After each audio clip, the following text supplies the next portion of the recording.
Okay then, नमस्ते, आदाब, सत श्री अकाल। मैं हूं सीए संकल्प कांस्टिया। स्वागत करता हूं आपका इस नए सेशन में ऑन सीए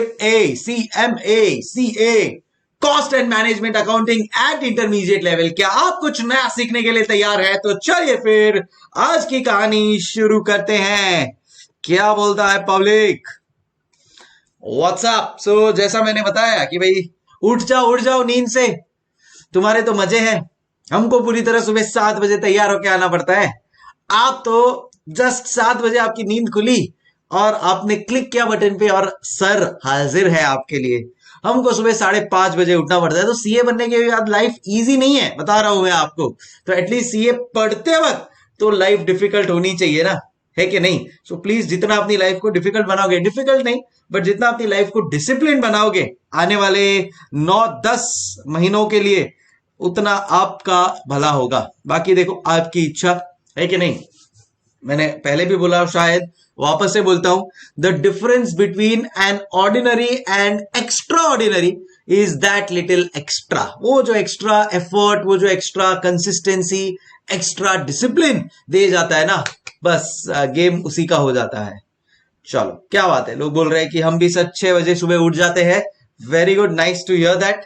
कल से तुम लोग मुझे एक बार व्हाट्सएप करना तो जब उठते हो। दूध का दूध, पानी का पानी हो जाएगा। चलो भाई, ऑन दैट नोट स्टार्ट करेंगे आज का सेशन। बट एज यूजुअल, कोई भी नया सेशन स्टार्ट करने के पहले क्यों ना उसका एक रिकैप ले लिया जाए। चलो, थैंक यू बिरादर। चलो, so now we will quickly go through जो भी अपन लोग ने पिछले सेशन में किया था। एंड आज का सेशन काफी इंपॉर्टेंट है बिकॉज आज अपन अपने मुकाम पे हासिल होंगे and that is the making of the format of cost sheet. And time permitting definitely अपन ये भी ट्राई करेंगे कि सम्स भी आज ही स्टार्ट हो जाए। डेफिनेटली आज से आपको होमवर्क मिलना भी स्टार्ट हो जाएगा। So I am sure each one of you will do it. Sir homework हमने समझो नहीं किया तो क्या? तो इसमें तेरा घाटा, मेरा कुछ नहीं जाता। मतलब अब आप बड़ी बड़ी बातें कर रहे हो कि सर हम 90 मार्क्स लाएंगे, हम 100 मार्क्स लाएंगे, और फिर अगर आप होमवर्क ना करो देन इन दैट केस क्या ही कहे, राइट? एंड पहले मैं ना, बच्चे लोग होमवर्क करके नहीं आते तो एकदम उनके ऊपर गुस्सा हो जाता था और बोलता था अरे होमवर्क क्यों नहीं किया ये वो। फिर over a period of time मैंने रियलाइज किया यार, जितना मैं उनके ऊपर फोकस्ड हूं उतना वो भी तो अपने करियर के ऊपर फोकस्ड होने चाहिए ना। तो मेरा काम है अच्छा पढ़ाना, होमवर्क देना, होमवर्क चेक भी करना, कोई डाउट हो तो सॉल्व करना। बट होमवर्क किया है कि नहीं उसके भी पीछे पड़े, देन इन दैट केस फिर बाद में शायद आप डिजर्व ही नहीं करते हो इस प्रेस्टिजियस डिग्री का। वो तो आपके अंदर से आना चाहिए ना, यस होमवर्क करके आना है and we will do it. So इसके लिए आपने किया तो अच्छी बात है, नहीं किया क्या ही बोल सकता हूं। चलो कहानी को आगे बढ़ाते हैं। So on that note, last lecture में क्या क्या पढ़ा था उसको फटाफट रिकैप करते हैं। तो लास्ट लेक्चर में अपन ने कॉस्ट शीट का एक किक स्टार्ट देना स्टार्ट कर दिया था। सो अगर अपने को क्रिकेट की भाषा में कहूं तो कॉस्ट शीट का फर्स्ट पावर प्ले कंप्लीट हो चुका है, जहां पे अपन लोग ने समझ लिया कि डायरेक्ट कॉस्ट और इनडायरेक्ट कॉस्ट क्या होता है। So what exactly is a direct cost? A cost which changes with change in output या change in production. And indirect cost क्या होता है? Cost which does not change with change in output or production. इस direct cost और indirect cost का first bifurcation इसलिए जरूरी है बिकॉज मेरा आने वाले जो एलिमेंट्स है वो इन्हीं के फॉर्म में मैंने प्रेजेंट किया है। मतलब अगर मेरा डायरेक्ट कॉस्ट हुआ और उसमें वो मटेरियल हुआ तो वो डायरेक्ट मटेरियल कहलाएगा। अगर मेरा डायरेक्ट कॉस्ट हुआ और लेबर वाला टाइप का हुआ तो वो डायरेक्ट लेबर कहलाएगा, otherwise it will be called as direct expenses. Correct? So कोई भी प्रोडक्ट बनाने के लिए कल अपन लोग ने ये चीज नोट की कि यार 3 से ज्यादा एलिमेंट्स ऑफ कॉस्ट नहीं लगते। देखो मेजरली कॉस्ट को तो 2 पार्ट में अपन ने डिवाइड कर दिया है करके, डायरेक्ट कॉस्ट और इनडायरेक्ट कॉस्ट। अब मैं इंटरनल एलिमेंट क्लासिफिकेशन करूं ना, देन इन दैट केस 3 ही पार्ट है मेरा। एक है डायरेक्ट, एक है रॉ मटेरियल। भाई कोई भी प्रोडक्ट बनाने के लिए मटेरियल यूज होने ही वाला है। मैंने आपको बहुत सारे एग्जांपल दिए थे। मैंने बोला था ये देखो मेरे हाथ में कैलकुलेटर है, वो देख लो, मेरा टी शर्ट देख लो, मेरा ये रिमोट देख लो, कोई भी चीज हो, मेरा ये घड़ी देख लो, मेरे को बाय डिफॉल्ट क्या करना है, yes I have to use raw material for the same. So तो मैं जितना रॉ जो भी मटेरियल यूज करता हूं तो उसको भी दो पार्ट में डिवाइड किया, डायरेक्ट मटेरियल, इनडायरेक्ट मटेरियल. दूसरा एलिमेंट हमने देखा कि यार कोई भी प्रोडक्ट बनाना है तो उसके लेबर का भी अपने को जरूरत लगेगा. कोई ना कोई इंसान तो रहेगा जो वो रॉ मटेरियल को मशीन में डालेगा या वो रॉ मटेरियल को खुद को हाथ से कन्वर्ट करेगा फिनिश गुड्स में. अरे बोलो बोलो टेल टेल. तो वो हो गया मेरा लेबर. एंड थर्ड है मेरा जनरल कैटेगरी जिसको मैंने नाम दे दिया एक्सपेंसेस. सो बाकी मटेरियल और लेबर को छोड़ के जो बचता है वो सब मेरा कहा जाएगा एक्सपेंसेस में जाएगा. अब रॉ मटेरियल और अदर से मटेरियल, लेबर, एक्सपेंसेस, ये तीनों जो मेरे एलिमेंट्स है वो डायरेक्ट कॉस्ट के भी एलिमेंट्स है, वो इनडायरेक्ट कॉस्ट के भी एलिमेंट है. सो डायरेक्ट कॉस्ट के तीन एलिमेंट क्या क्या है, direct material, direct labour, direct expenses. Indirect cost के एलिमेंट्स क्या क्या है, indirect material, indirect labour and indirect expenses. अब क्यों ना इनको थोड़ा इन डिटेल समझा जाए, that's what we did yesterday. और एक चीज अपन लोग ने डिराइव की कि डायरेक्ट मटेरियल, लेबर और डायरेक्ट एक्सपेंसेस को मिला के बनता है प्राइमरी कॉस्ट. क्योंकि कोई भी प्रोडक्ट बनाना है तो ये तीन कॉस्ट तो मेरे इंकर होने ही है. मानते हो? Yes sir. तो इसको कहते हैं अपन प्राइम कॉस्ट. और दूसरा मेरा जो कैटेगरी है वो इनडायरेक्ट कॉस्ट का है. इनडायरेक्ट मटेरियल, इनडायरेक्ट लेबर और इनडायरेक्ट एक्सपेंसेस, इन तीनों को मैं ऐड करके बनाऊं तो वो बनता है overheads, which can be called as a secondary cost या उसको प्यार से सपोर्टिंग कॉस्ट भी कहते हैं. चलो फिर डायरेक्ट कॉस्ट में डायरेक्ट मटेरियल क्या होता है. Direct material identifiable in the product. Feel होना चाहिए मेरे को मेरा आउटपुट बनने के बाद. पेन में ये प्लास्टिक फील होना चाहिए, चेयर में बैठा हूं वुड फील होना चाहिए. अभी अंडरस्टैंडिंग. कैलकुलेटर है, ये बटन फील होना चाहिए, तो ये बटन क्या हो जाएगा, उसका रॉ मटेरियल. सो ये हो गया मेरा identifiable in the product in the output plus directly allocable to the product. मतलब जितने प्रोडक्ट मैं बनाऊंगा उतने मटेरियल की मेरे को अगर जरूरत लगती जाएगी then in that case it will be called as a direct material. मेरे को ये दोनों कंडीशंस को सेटिस्फाई करना है in order to be called as a direct material. जैसा मैंने बोला wood in a wooden chair, cotton in a shirt is the prime example of direct material. Second के ऊपर आ जाते हैं अपन लोग and that basically is your direct labour. Direct labour वो होता है जो रिस्पॉन्सिबल है प्रोडक्ट बनाने के लिए और उसको जो भी अपन वेजेस बोल लो, सैलरीज बोल लो, जो भी दे रहे that is called as direct labour. मतलब अगर मैंने एक लेबरर को बोला कि भाई सुन ये एक पेन बनाने का 1000 रुपए दूंगा और अगर उसने 10 पेन बनाए तो मैं उसको 10,000 रुपए दूंगा, वो है मेरा direct labour because he is directly related, specifically responsible for making this product. And third है मेरा direct expenses, any direct cost. तो कितना एकदम इजी डेफिनेशन है ना, स्मूथ डेफिनेशन. भाई कोई भी डायरेक्ट कॉस्ट अगर वो डायरेक्ट मटेरियल या डायरेक्ट लेबर नहीं है तो वो डायरेक्ट एक्सपेंस है. टिंग टिंग टिंग, simple, right. So that's how the whole system works. हाँ, सो ये है मेरे डायरेक्ट मटेरियल, अनमोल रतन बोलूंगा मैं इनको, मेरे direct material, direct labour and direct expenses. I hope we are clear. कहानी को और आगे बढ़ाया अपन लोग ने, फिर एग्जाम्पल्स लिया अपन लोग ने डायरेक्ट एक्सपेंसेस का. दो मेरे मेजर एग्जाम्पल्स है कि भाई जब मैं कोई पेन बना रहा हूं तो ये पेन बनाने के लिए ना मेरा मशीन कंटिन्यूसली यूज होगा. अब अगर एक पेन बना रहा हूं तो वो मशीन को प्रोसेस करेगा तब जाके वो पेन बनेगा. भाई मेरे पास फैक्ट्री में तो रॉ मटेरियल आएगा, वो रॉ मटेरियल से डायरेक्टली तो पेन नहीं बन जाएगा, वो रॉ मटेरियल को प्रोसेस करना पड़ेगा. प्रोसेस कौन करेगा, मेरा मशीन. तो जब वो मशीन उस रॉ मटेरियल को प्रोसेस कर रहा है ताकि आउटपुट पेन के फॉर्म में मिले, तो वो प्रोसेसिंग के टाइम पे उसको ऑयल का जरूरत लगता है. तो मैंने नोट किया कि एक पेन बनाने के लिए 1 लीटर ऑयल का जरूरत लगता है. उतना प्रोसेस होके फिर मेरा वो पेन बनता है. वैसे अगर मेरे को 10 पेन बनाना है तो 10 लीटर ऑयल लगेगा, 1000 पेन बनाना है तो 1000 लीटर ऑयल लगेगा. तो मैंने रियलाइज किया यार ये है तो डायरेक्ट कॉस्ट, ये जो मशीन ऑयल है ये है तो डायरेक्ट कॉस्ट. बट क्या ये डायरेक्ट मटेरियल है क्या? द आंसर इज नो, क्योंकि डायरेक्टली आइडेंटिफाइबल नहीं है प्रोडक्ट में. ये पेन बनाने के लिए अगर वो मशीन ऑयल यूज हुआ है तो वो मुझे इधर दिख नहीं रहा है, भले ही डायरेक्ट प्रपोर्शन में यूज हुआ है तो डायरेक्ट कॉस्ट बोला, पर डायरेक्ट मटेरियल में उसको नहीं बोल पा रहा हूं क्योंकि मेरे विजिबिलिटी के लिए वो यहां पे आइडेंटिफाइबिलिटी के लिए आउटपुट में वो नहीं है. समझे? And therefore it is a direct cost but neither a direct material nor a direct labour, hence the name was given direct expenses. समझियो? डन।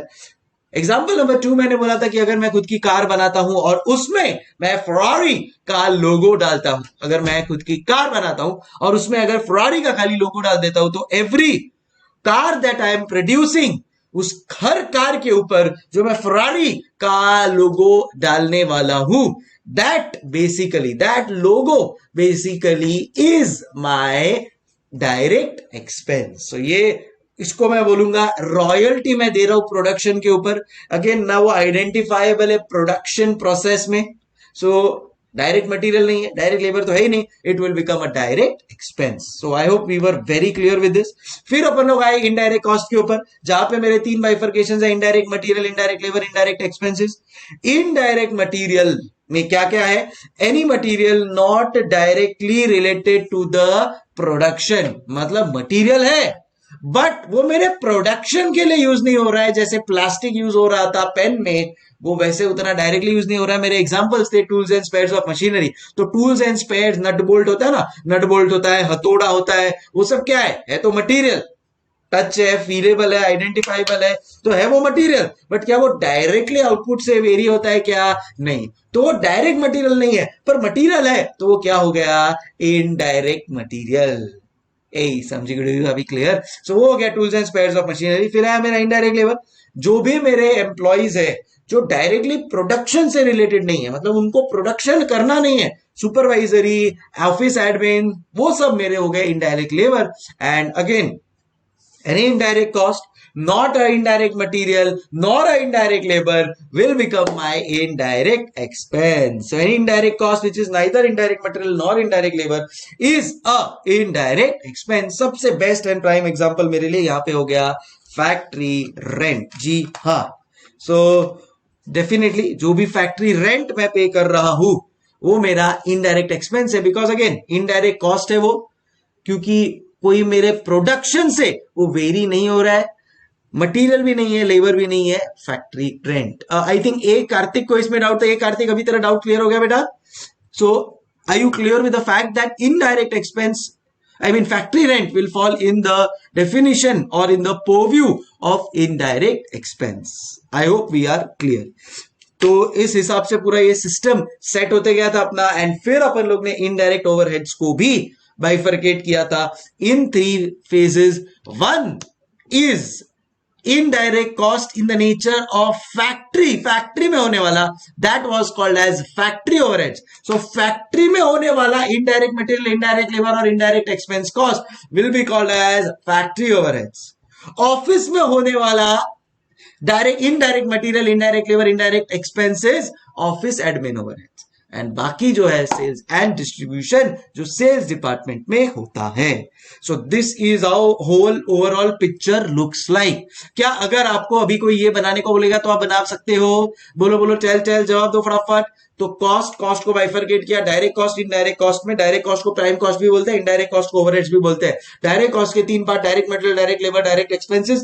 इनडायरेक्ट कॉस्ट के 3 part, indirect material, indirect labour, indirect expenses. Indirect material, indirect labour, expenses को join करके बनता है overheads, जिसको मैं further 3 part में divide कर सकता हूं. Factory overheads, admin office overheads and selling and distribution overheads. क्या नींद में से भी आपको कोई जगह है तो आप ये सब चीजें बोल सकते हो? क्या अब आपको इसके लिए बुक भी खोलने की जरूरत है या बुक भी जरूरत नहीं है? 6 महीने बाद भी उठा के कोई आपको पूछेगा तो आप ये एज इट इज बोल दोगे. और 6 महीने क्यों, 6 साल बाद, 60 साल बाद भी आपको कोई पूछेगा तो you should be able to tell this. Yes, क्या वो कॉन्फिडेंट है आपको? परफेक्ट, बस वही चाहिए मेरे को आपके साथ. ऑलराइट, तो अब फैक्ट्री ओवरहेड्स क्या है मेरा? फैक्ट्री के अंदर होने वाला इनडायरेक्ट मटेरियल जैसे tools and spheres, indirect material जैसे कोई भी ऑयलिंग, फैक्ट्री में होने वाला इनडायरेक्ट लेबर जैसे सुपरवाइजर सैलरी, फैक्ट्री में होने वाला इनडायरेक्ट एक्सपेंस जैसे मशीनरी का depreciation, factory electricity, etcetera etcetera etcetera. वो हो जाता है मेरा फैक्ट्री ओवरहेड्स.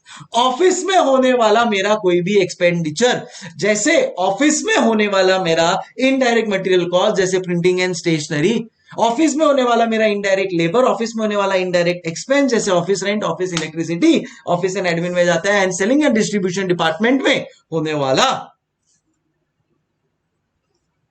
वो है मेरा indirect material, sales and department में होने वाला freebies to the customer, indirect labour, marketing team का सैलरी एंड इनडायरेक्ट एक्सपेंस का hoarding, advertisement and depreciation of delivery vehicles. समझगड़ू, क्या बात है। हमारे लाइव वाले बोल रहे हैं कि सर बुक्स का डिलीवरी रुकवा दो, अब क्या जरूरत है, जब आप सब चीज बुक में जो भी है एकदम टिप ऑफ द टंग पे रटा ही रहे हो तो क्या जरूरत है। बिल्कुल सही है। अब भी फोन लगाता हूं मैं मेरे टीम को। हेलो, हाँ भाई, बुक्स डिवीजन, जरा ये किशन कुमार भट्टर का तो डिलीवरी ऑफ बुक्स रोक ही देना। ओके, चलो, ओके। ऑन दैट नोट कहानी को अब और आगे बढ़ाएंगे। कॉस्टशीट क्या है ये तो अपने को क्लियर ही हो गया था, बट कल अपन लोग ने ये कॉस्टशीट के डेफिनेशन में और एक पॉइंट ऐड किया, दैट सिस्टमैटिक रिकॉर्डिंग करना है, क्लासिफिकेशन ऑफ कॉस्ट करना है और उसको एक अंडरस्टैंडेबल फॉर्मेट में डालना है। But all of this will be done for a particular period, for a particular duration. Okay, चल डन। अब अपन को कॉस्टशीट बनाना है, तो कॉस्टशीट बनाने के लिए अपने पास कौन आए थे? जी हाँ, अपने घर पे आए थे चंपक चाचा। चलो, कौन आए थे? चंपक चाचा। चंपक चाचा ने बोला, बेटा ये मेरे लिए कॉस्टशीट बना दे, मैं इतने सारे प्रोडक्ट्स मैन्युफैक्चर कर रहा हूं बट मुझे ही नहीं पता है कौन से प्रोडक्ट के लिए कितना मुझे बेनिफिट हो रहा है बच्चों, सो प्लीज मेरे लिए कॉस्टशीट बना दे। मैंने बोला यस, कोई प्रॉब्लम नहीं है चिचा, मैं आपके लिए। चंपक चिचा को अपन ने बोला कि डोंट वरी, मैं आपके लिए कॉस्टशीट बना दूंगा। और उसी में हम लोग ने स्टार्ट किया डायरेक्ट मटेरियल के साथ। क्या स्टार्ट किया? डायरेक्ट मटेरियल के साथ। सो डायरेक्ट मटेरियल सबसे पहले, इनफैक्ट कैसे स्टार्ट हुआ कॉस्टशीट, तो अपन ने सबसे पहले ऊपर हेडिंग दिया भाई, cost sheet for the period 1 April dash dash dash to 30 April dash dash dash. क्या कर रहे हैं अपन? पेन मैन्युफैक्चरिंग का काम कर रहे हैं। क्या कर रहे हैं अपन? पेन मैन्युफैक्चरिंग का काम कर रहे हैं।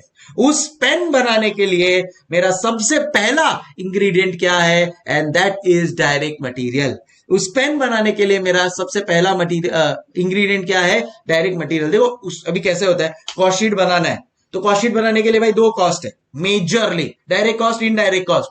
पहले किस पे फोकस करूंगा? मैंने आपको पूछा तो आपने बोला सर डायरेक्ट कॉस्ट के ऊपर, क्योंकि वो प्राइमरी है। एक बार हो सकता है कि इनडायरेक्ट कॉस्ट इंकर ही ना हो और कोई प्रोडक्ट बन जाए, बट डायरेक्ट कॉस्ट किए बिना, इंकर किए बिना प्रोडक्ट बन नहीं पाएगा।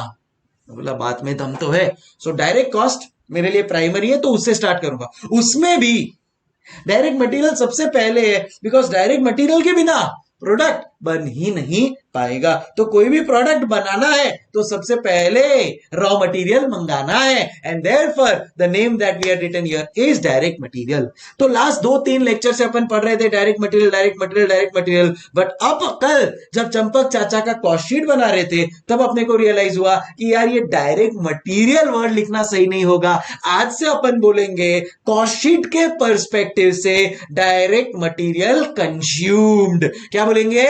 Direct material consumed. और आप लोग प्लीज उधर लिख के बताएंगे कि डायरेक्ट मटेरियल कंज्यूम्ड क्या होता है। कल अपन लोग ने डिराइव किया था इसका पूरा फॉर्मेट, बराबर। क्या कि भाई चंपक चाचा के पास अगर कोई ओपनिंग स्टॉक है तो वो ओपनिंग स्टॉक, ये पीरियड में अपन लोग ओपनिंग स्टॉक यूज करेंगे, क्योंकि स्टार्ट तो अपन ओपनिंग स्टॉक से ही करने वाले।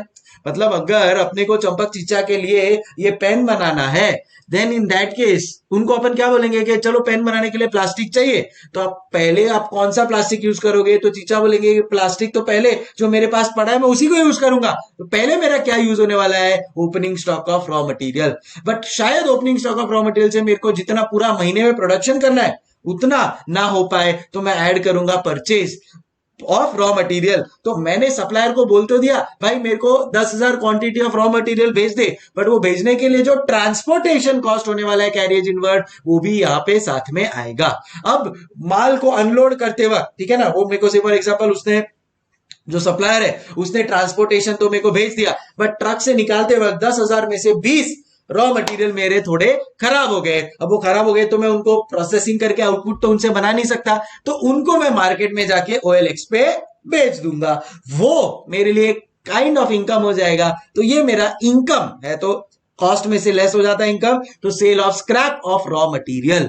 फिर जो भी मेरे पास क्लोजिंग स्टॉक बच रहा है वो भी मैं माइनस कर दूंगा, क्योंकि वो क्लोजिंग स्टॉक तो मेरे ये पीरियड में यूज ही नहीं हुआ है, तो उस क्लोजिंग स्टॉक का मैं कॉस्ट काहे ऐड करूं? मेरा ये जो क्लोजिंग स्टॉक है वो तो मेरा ये पीरियड में यूज ही नहीं हुआ है, तो उस क्लोजिंग स्टॉक का जो कॉस्ट है वो मैं काहे इस पीरियड में ऐड करूं, तो उतना पार्ट मैं माइनस कर दूंगा, जो बच गया मेरा हो जाएगा direct material consumed for the production of cost sheet period. So जो प्रोडक्शन मेरा जो कॉस्ट शीट पीरियड में जो प्रोडक्शन हुआ है उसके लिए जो भी मेरा रॉ मटेरियल कंज्यूम हुआ है वो मेरा यहां पे रिप्रेजेंट हो रहा है, सो दैट मेरा जो कॉस्ट शीट का कॉस्ट है वो यही पीरियड का एकदम परफेक्ट आए। ए समझ गए? अभी क्लियर एवरीबॉडी? क्लियर? डन। सो कभी भी याद रखना क्लोजिंग स्टॉक ऐड करेंगे, क्योंकि लास्ट ओपनिंग स्टॉक ऐड करेंगे, my bad sorry, opening stock को क्यों ऐड करेंगे? क्योंकि वो लास्ट ईयर का क्लोजिंग स्टॉक था, तो लास्ट ईयर का क्लोजिंग स्टॉक बाहर निकल गया रहेगा लास्ट ईयर से, बट ये बार वो ऐड हो जाएगा। भाई लास्ट ईयर माइनस किया है तो ये बार तो ऐड करना पड़ेगा कि नहीं, क्योंकि ये बार वो यूज हो रहा है, तो कहीं ना कहीं तो वो कॉस्ट आएगा, वो ओपनिंग स्टॉक के इसमें ये बार में ऐड हो जाएगा। बट ये बार का जो क्लोजिंग स्टॉक है वो अपना है ही नहीं, उसको अपन बोलेंगे चल कल्टी मार। अभी क्लियर एवरीबॉडी? सो इसी के साथ मेरा बन गया direct material consumed, opening stock plus purchase of raw material plus carriage inward less sale of scrap less closing stock of raw material, बन गया मेरा डायरेक्ट मटेरियल कंज्यूम्ड।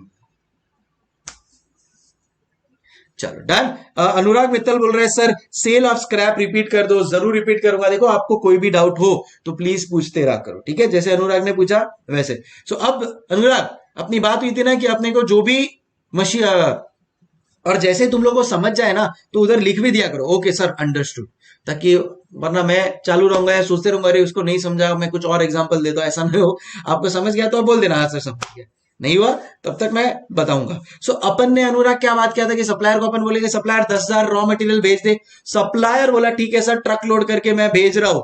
अब जैसे ही ट्रक लोड करके मैंने उसको भेज दिया तो सपोज अनलोड करते वक्त या कहीं पे अपना जो मशीनरी है उसके आसपास में सब मेरा रॉ मटेरियल रखा हुआ है, बट फॉर सम रीजन मेरे पास 20 रॉ मटेरियल जो है ना वो डिफेक्टिव आया है, वो प्लास्टिक में थोड़ा कहीं पे कट आया हुआ है या प्लास्टिक थोड़ा कटा हुआ है, समझ रहे हो तुम लोग? सो ऐसा कोई रॉ मटेरियल हो तो उसको मैं प्रोसेस तो कर नहीं सकता, उससे मैं आउटपुट तो बना नहीं सकता, तो डेफिनेटली कहना से वो मेरे लिए तो स्क्रैप हो गया, भंगार हो गया कि अब उसको मैं यूज नहीं कर सकता। तो अब उसको मैं करूं क्या? तो उसको मैं मार्केट में जाके बेच दूंगा।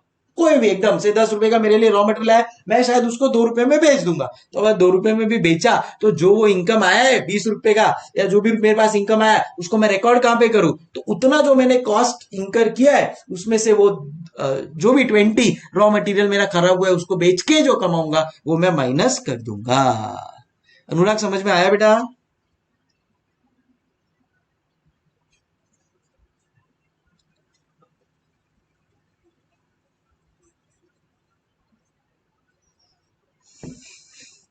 चल डन। अनुराग को क्लियर हो चुका है। अब कहानी को और आगे बढ़ाना है। सो अब कॉस्ट शीट का जो फर्स्ट इंग्रेडिएंट है वही कंप्लीट हुआ है, अभी तो पूरी जंग जीतनी बाकी है, but yes one of the most important ingredients अपना हो गया। अच्छा अपन किसका कॉस्ट शीट बना रहे हैं? कहना इसे अपन चंपक चाचा का कॉस्ट शीट बना रहे हैं, बराबर है? तो अपन यहां पे लिखेंगे cost sheet for whom? For Champak चीचा। फॉर चंपक चीचा। For what period?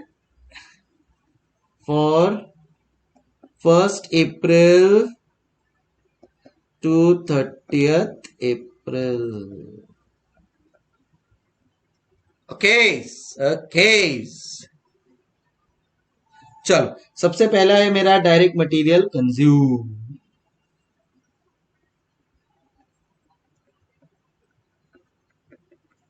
सबसे पहला, अब तक मैं ये डायरेक्ट मटेरियल लिखता था बट अब मैं बड़ा ही सयाना हो गया हूं, बड़ा ही स्मार्ट हो गया हूं, तो मैं यहां पे लिखूंगा डायरेक्ट मटेरियल कंज्यूम। चलो इस डायरेक्ट मटेरियल कंज्यूम के लिए क्या अपन लोग ने फॉर्मेट सेट किया था? पहले था opening stock of raw material, इसमें मैंने ऐड किया परचेजेस ऑफ रॉ मटेरियल, इसमें मैंने ऐड किया कैरिएज इनवर्ट। सर ये तो आपने लिखा ना लास्ट टाइम, वापस क्यों लिख रहे हो? अरे भाई जितना लिखोगे ना उतना आप ही के लिए अच्छा है, बता रहे हैं हम। Less sale of scrap of raw material, आगे भी और एक सेल ऑफ स्क्रैप आने वाला है, इसके लिए इतना तवज्जो दे रहा हूं, इतना जोर दे रहा हूं कि सेल ऑफ स्क्रैप है but of raw material. Less by closing stock, जो अभी इधर पड़ा है मेरा, वो मेरे ये पीरियड का कॉस्ट है ही नहीं, तो उतना में मैंने माइनस कर दिया। जो मेरे पास बचता है that becomes direct material consume, direct material consume. समझ गए? चलो डन। सेकंड क्या है डायरेक्ट मटेरियल कंज्यूम के बाद? Direct labour consume. देखो डायरेक्ट लेबर कंज्यूम्ड नहीं हो सकता, इसमें कंज्यूम वर्ड क्यों आता है पता है? वो भी मैं आपको बताता हूं क्यों आता है। क्योंकि यहां पे मेरा ओपनिंग स्टॉक और क्लोजिंग स्टॉक का कॉन्सेप्ट है। इसके लिए कितना आया, कितना मेरे पास था, कितना बच गया, कितना कंजम्पशन हुआ नेट, वो मैं जज कर पाता हूं। But in case of direct labour तो ऐसा कोई टेंशन है ही नहीं। तो सेकेंड अपन लोग लिख लेंगे डायरेक्ट लेबर, सेकेंड अपन लोग लिख लेंगे डायरेक्ट लेबर। अब अगर समझो ये डायरेक्ट लेबर जो है, से फॉर एग्जांपल आप मेरे डायरेक्ट लेबर हो, आप में से कौन है मेरा डायरेक्ट लेबर? बोलो बोलो, चल चल। अच्छा किशन कुमार बोलता है मैं बनूंगा डायरेक्ट लेबर। ओके, तो किशन कुमार बोलता है कि आप मैं चंपक चिच्चा के फैक्ट्री का डायरेक्ट लेबर हूं। तो चंपक चिच्चा ने किशन कुमार को बोला है कि सुन किशन कुमार, तेरे को एक पेन बनाने का मैं 1,000 रुपया दूंगा, तू अगर दिन में 10 पेन बनाएगा तो तेरे को दिन का 10,000 रुपया मिलेगा। वो जो भी 10,000 रुपया चंपक चिच्चा किशन को दे रहे हैं वो सब मेरा डायरेक्ट लेबर में आ जाएगा।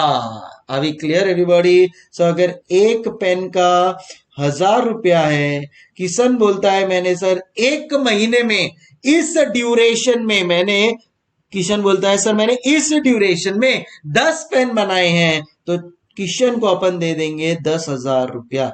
बट इसी के साथ साथ वो बोलता है कि सर मेरे को मेरा प्रोविडेंट फंड भी दो। प्रोविडेंट फंड समझते हो? सब समझाऊंगा, डोंट वरी। सर मेरे को मेरा और इंश्योरेंस का भी मेरे लिए कुछ करवा दो, मेडिक्लेम इंश्योरेंस। तो ये सब जो भी चीजें मैं उसको दूंगा। से फॉर एग्जांपल दिवाली आ गई, वो बोलता है कि सर मेरे को है ना साथ में थोड़ा बोनस भी तो दे दो सर, दिवाली है होली है थोड़ा तो बोनस दो सर, मेरे भी घर पे भी बच्चे, मेरे को भी उनको कुछ ना कुछ गिफ्ट देना है। तो अपन ने उसको बोनस भी दे दिया। तो ये सब जब मैं देता हूं, ये सब जब मैं देता हूं तो everything will become a part of my direct labour, will become a part of my direct labour. अब आप पूछेंगे सर इसमें क्या क्या आता है? तो डोंट वरी, जब अपन लोग वो थियोरी को अपनी बुक से थोड़ा और डिटेल में पढ़ेंगे तो आपको ये सब चीजें यहां पे लिखी हुई मिलेंगी। Not to worry at all. तो भाई हमारा जो किशन कन्हैया है उसको हम जो भी वेजेस देंगे और कोई अलावेंसेस या इंसेंटिव दे दिया, वो बोल रहे सर आज तो मैंने ओवर टाइम भी किया, रात रात भर तक काम किया, मेरे को और एक्स्ट्रा पैसा दे दो, तो उसको कोई ओवर टाइम दे दिया, उसको कुछ बोनस दे दिया, प्रोविडेंट फंड, और कोई उसको मेडिकल बेनिफिट दे दिया, जैसे उसको कुछ मेडिकल बेनिफिट या लीव बाहर ट्रैवल करने के लिए कुछ पैसा दिया, वो सब का सब मेरा यहाँ पे लेबर कॉस्ट में ऐड होते जाएगा। बट अगर वो डायरेक्ट लेबर से कनेक्टेड हुआ तो ही, मतलब दो तरह के मेरे एम्प्लॉय होते हैं, एक सुपरवाइजरी एम्प्लॉय जिसको मैं इनडायरेक्ट लेबर या फैक्ट्री ओवरहेड्स में डालूंगा, बट किशन मेरा जो डायरेक्ट लेबर वाला एम्प्लॉय है उसके कनेक्शन में मैंने कोई भी अलावेंसेस, कोई भी बोनस, कोई भी इंसेंटिव्स, कोई भी ओवर टाइम पेमेंट, कोई भी एम्प्लॉय सब कंट्रीब्यूशन दिया, वो सब मेरा डायरेक्ट लेबर में ही ऐड हो जाएगा। क्या आपको समझ में आया क्या? अरे बोलो यार।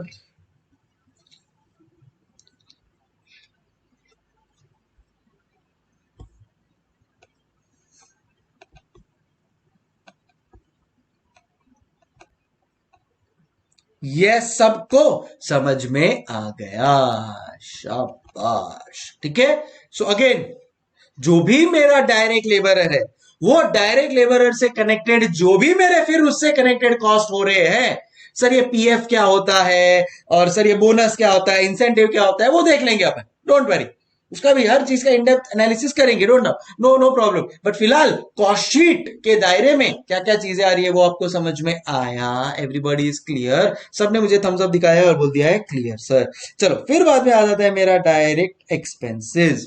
इसके लिए तो ऑलरेडी दो है आपको एग्जांपल दे चुका हूं। सो ऐसा कोई भी कॉस्ट जो मेरा, हाँ, जो मेरा डायरेक्ट कॉस्ट है बट डायरेक्ट मटेरियल या डायरेक्ट लेबर की कैटेगरी में नहीं आ रहा है, समझो, उसको मैंने नाम दिया है direct expenses. Are we clear? इन सब को मिला के आप मुझे बताएंगे क्या बनता है। इन सब को मिला के आप मुझे बताएंगे क्या बनता है। करेक्ट। ये मैं इसको ना दे दूंगा ए, एंड फिर इसको मैं लिख दूंगा प्राइम कॉस्ट, फिर इसको मैं लिख दूंगा प्राइम कॉस्ट। बोले तो शाबाश।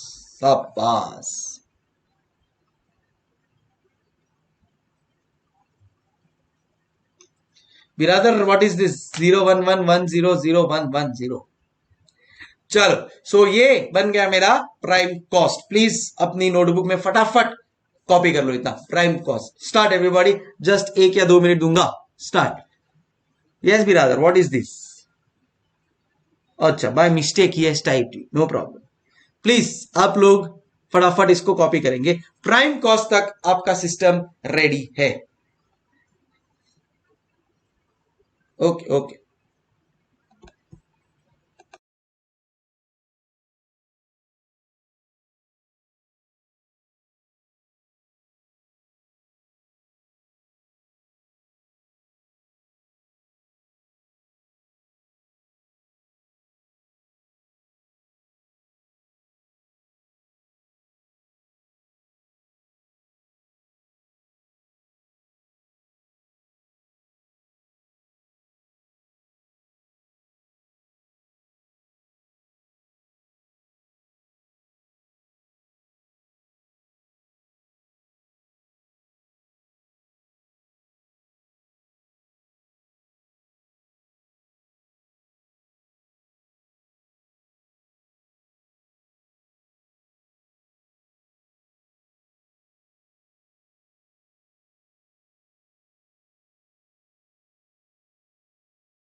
हाँ भाई, तो पहला पड़ाव कॉस्ट शीट का हो चुका है।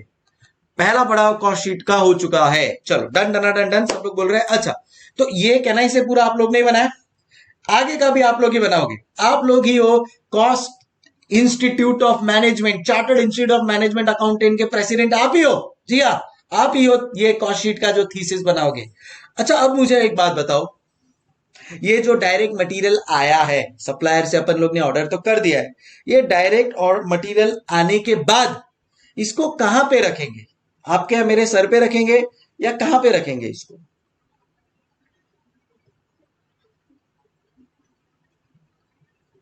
बोलो।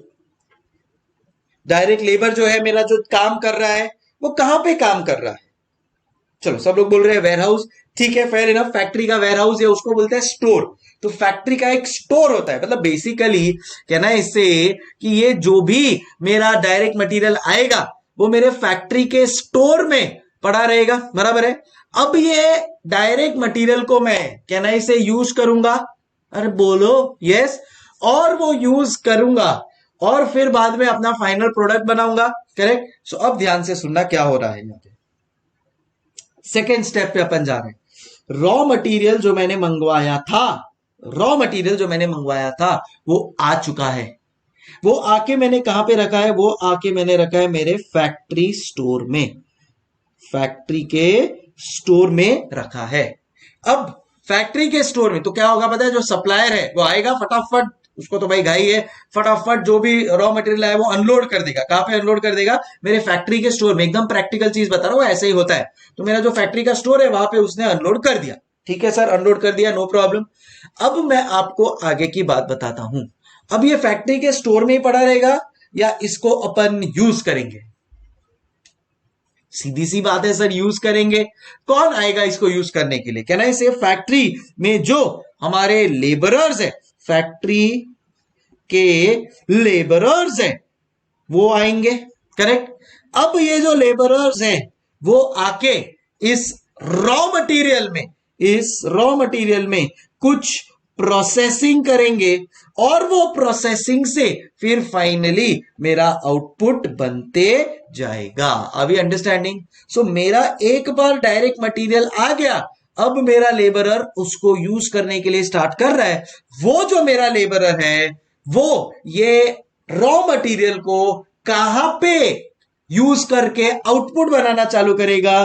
The answer as in the factory, the answer is within the factory. So एक बार मेरा ये प्राइमरी कॉस्ट आ गया है, मतलब मैंने जो रॉ मटेरियल है वो मंगवा लिया है, लेबरर को फोन करके बुला लिया, चल लेबरर आजा काम पे लग जा। अब जो भी मेरा काम होने वाला है वो कहां पे होने वाला है? करेक्ट, वो मेरा फैक्ट्री में होने वाला है। और अगर वो मेरा फैक्ट्री में होने वाला है तो कहना ही से यहां से स्टार्ट होती है जर्नी मेरे फैक्ट्री ओवरहेड्स की। अभी क्लियर एवरीबॉडी? कनेक्ट के साथ बैठ रहा है आप लोग को? Correct. So again see there are two veg.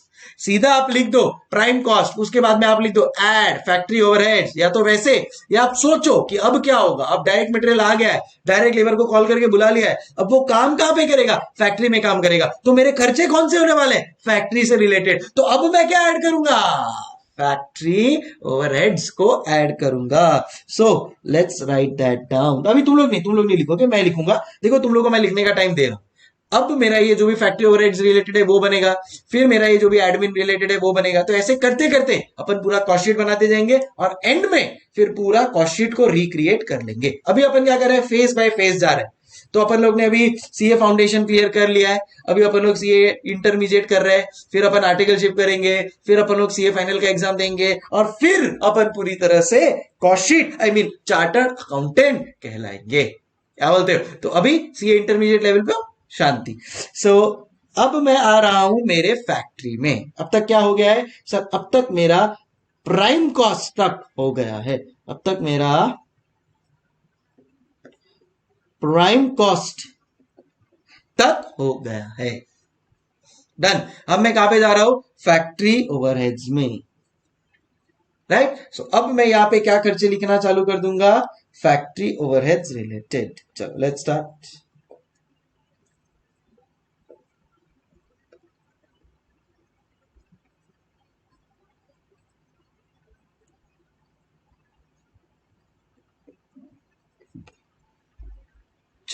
Factory overheads के लिए क्या क्या खर्चे होंगे वो तो अपन ऑलरेडी लिख चुके हैं भाई साहब। कल ही तो आप लोग के साथ लिखा था मैंने। ओ ये मैंने 4 में लिख दिया है।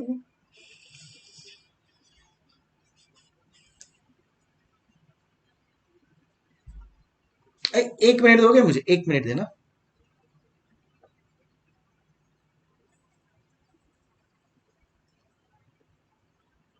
एक मिनट देना।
हाँ, चलो चलो चलो।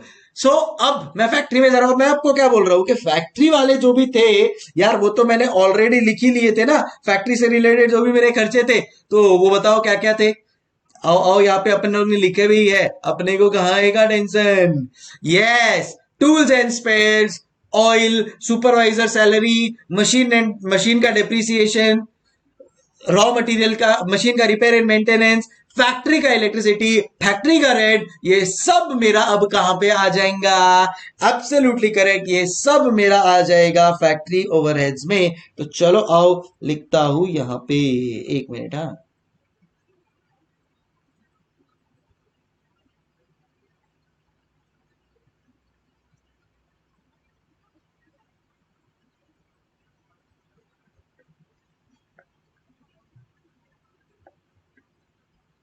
यस,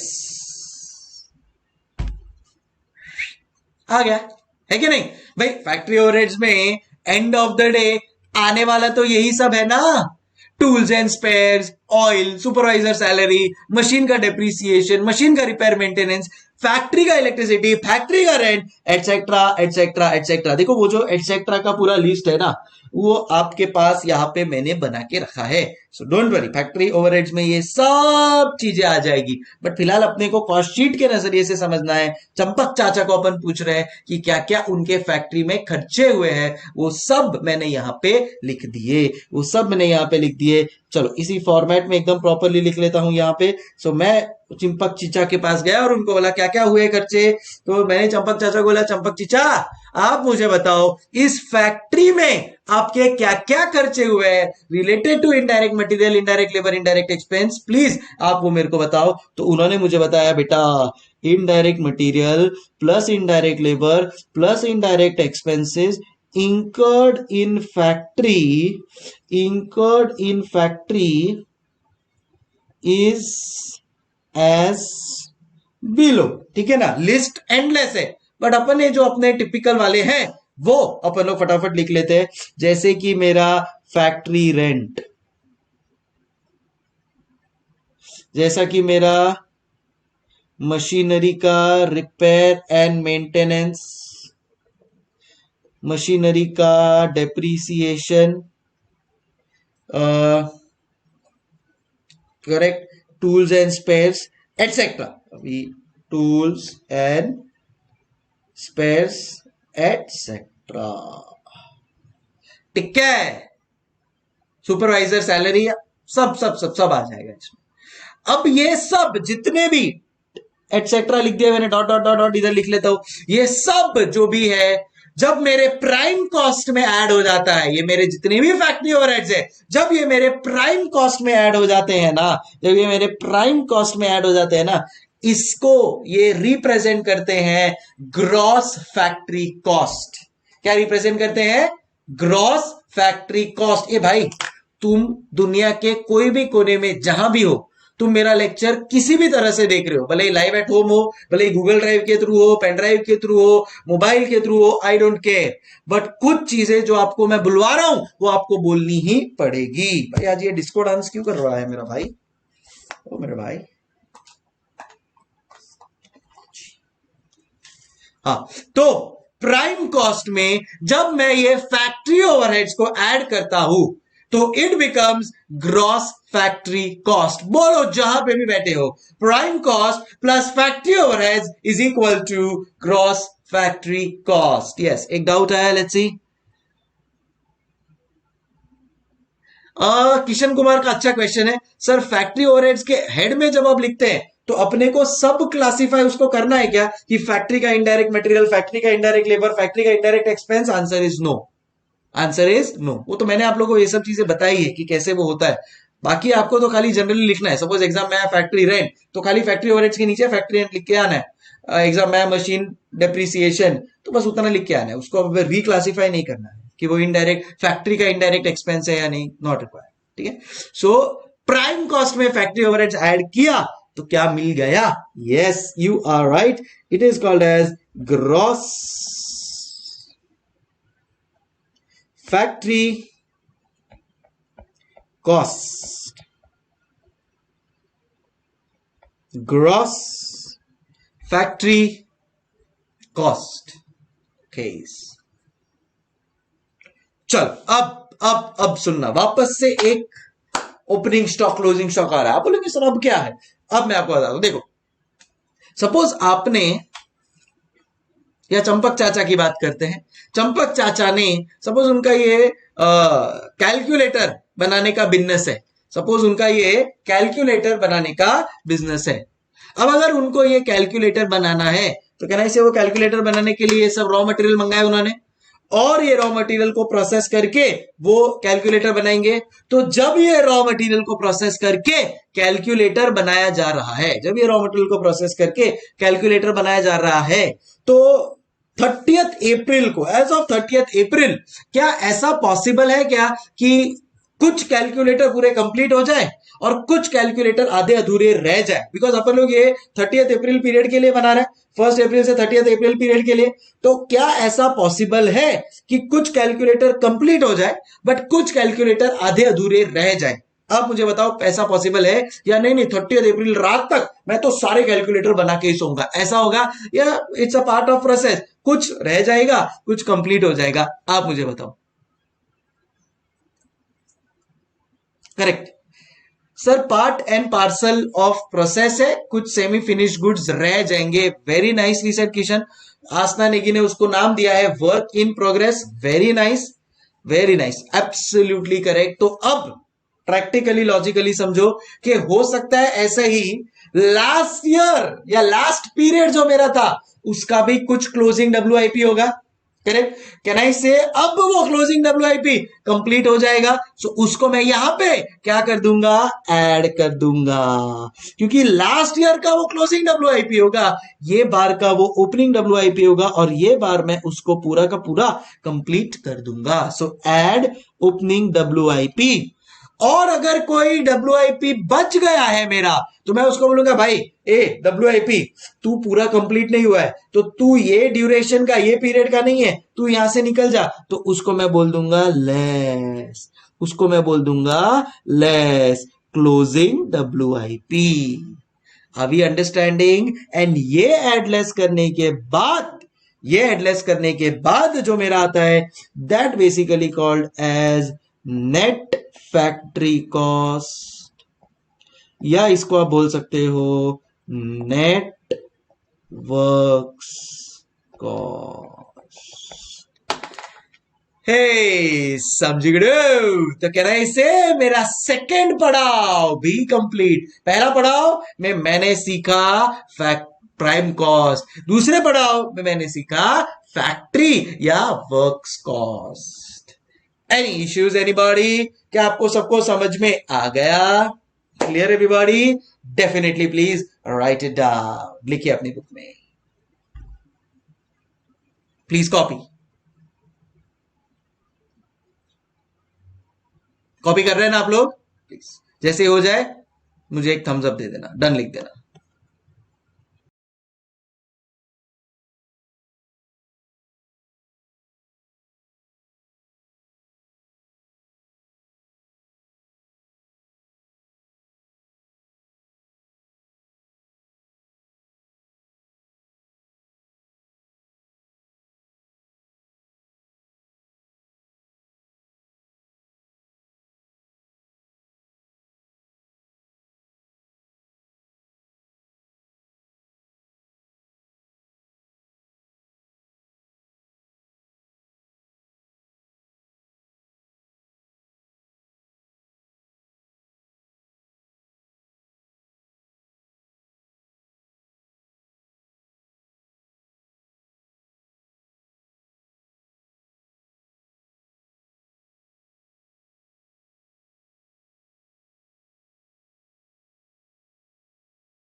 इसी के साथ आपका दूसरा पड़ाव भी कंप्लीट होता है। बहुत बहुत बधाई हो। चलो डन। तो ये मेरा प्राइम कॉस्ट के बाद वाला factory overheads, gross factory cost, opening WIP, closing WIP and net factory cost, networks cost complete. कह रहा है इसे अब अपन तीसरे पड़ाव पे चल सकते हैं। तो तीसरे पड़ाव पे चलने के पहले अपन हेडिंग क्या लिखेंगे? Net factory cost. देखो याद रखना दैट प्राइम कॉस्ट में ऐड हो रही है ये चीजें और फिर वो नेट फैक्ट्री कॉस्ट बन रहा है। ठीक है, सो अगर मैं प्राइम कॉस्ट को इधर मैंने ए दिया है, इधर मैंने इसको अगर ए दिया था तो ये ए है, तो ये सब चीजें ऐड हो जाएंगी। ये समझो ये बी ऐड हो गया इधर, ये इधर सी ऐड हो गया, डी लेस हो गया। तो नेट फैक्ट्री कॉस्ट है आपका, नेट फैक्ट्री कॉस्ट है आपका ए plus B plus C minus D. ए समझ गए? ठीक है, सो याद रखना ये प्राइम कॉस्ट अगर है, अच्छा प्राइम कॉस्ट क्या था मेरा, वो मैं काफी क्लियर हूं कि वो मेरा डायरेक्ट मटेरियल डायरेक्ट लेबर 1 + 2 + 3 है। वो मेरा direct material direct labour direct expenses है।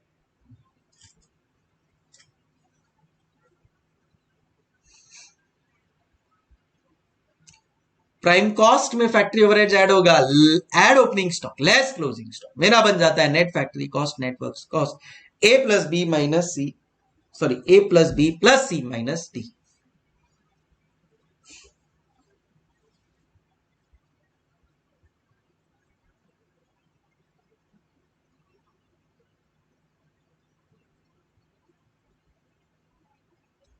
डन है? लिख लो, ये वाला भी पार्ट लिख लो फटाफट, फिर अभी आगे बढ़ते हैं।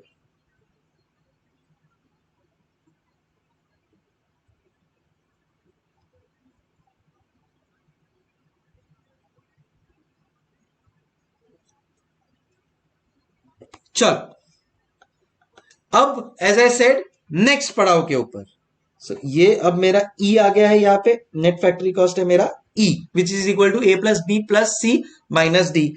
यहां से ही मैं स्टार्ट करता हूं, इधर मैं लिखूंगा ई और मैं लिखूंगा भाई ये है मेरा नेट वर्क्स, या इसको बोल सकता हूं नेट फैक्ट्री कॉस्ट। ठीक है, ठीक है, ठीक है, चल अब कुछ स्पेसिफिक एडिशंस किए, ये स्पेसिफिक एडिशंस है, इसमें ना आपका कंट्रोल है ना मेरा कंट्रोल है। ऐसे कुछ स्पेसिफिक एडिशंस किए हैं इंस्टीट्यूट ने, CIMA इंस्टीट्यूट ने। चलो आओ उनको समझने की कोशिश करते हैं। सो क्या है ये specific additions, let's see. So now we are moving on to specific addition.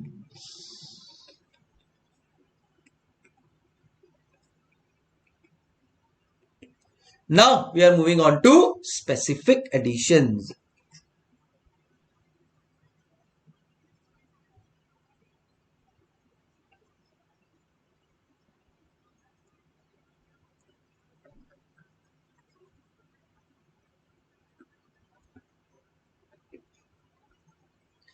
चलो